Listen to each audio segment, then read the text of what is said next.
మహోత్సవాన్ని మళ్లీ వినాయక చవితి వరకు కూడా అన్ని కార్యక్రమాలు దిగ్విజయంగా చేసి మళ్లీ వార్షిక వినాయక వరసిద్ధి ఉత్సవానికి జరిపే శక్తిని వారిని నమస్కారం చేసుకోండి. సర్వసిద్ధి మే దేవి సిద్ధిం మే దేవి చెప్పండి.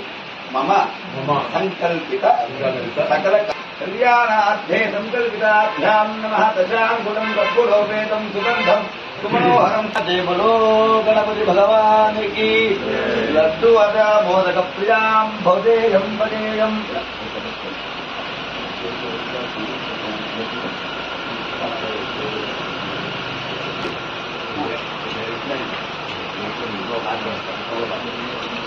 स्वाहा ब्रह्मणे स्वाहा पायसान्नाः तद्दोष समेताः उण्ड्राड समेताः महालड्वा समेताः कदलीफल नारिकेल महानैवेद्यं समर्पयामि. राजराममं सत्यम् ओम तत्पुरो नमः.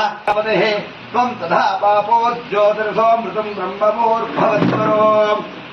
महागणाधिपतये नमः. पूरकमाधाय వేదోక్త దివ్య మంత్ర శరణాగతవత్సలా చెప్పండి. అన్యథా శరణం నాస్తి త్వమేవ శరణం మమ తస్మాత్ కారుణ్య భావేన. నీవు నా ఉదరంలో ఉండేటి వరాన్ని ఇవ్వమన్నాడు కూడా.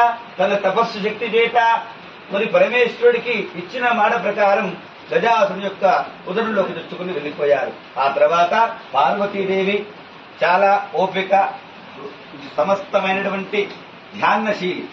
ఆ అమ్మవారు పరమేశ్వరుని జాడలేక అనేక త్రోవలు వెతుకుతూ శ్రీ మహావిష్ణువును చేరుకోగానే అప్పుడు ఇక్కడ గజాసుని రాక్షసుని ఉదరంలో ఉన్న సంగతిని గుర్తించినటువంటి ఆ విష్ణు బ్రహ్మదేవుడు ఇద్దరూ కూడా నంది భృంగి వేషధారణతో ఈ గజాసుడి దగ్గరికి వెళ్లారు.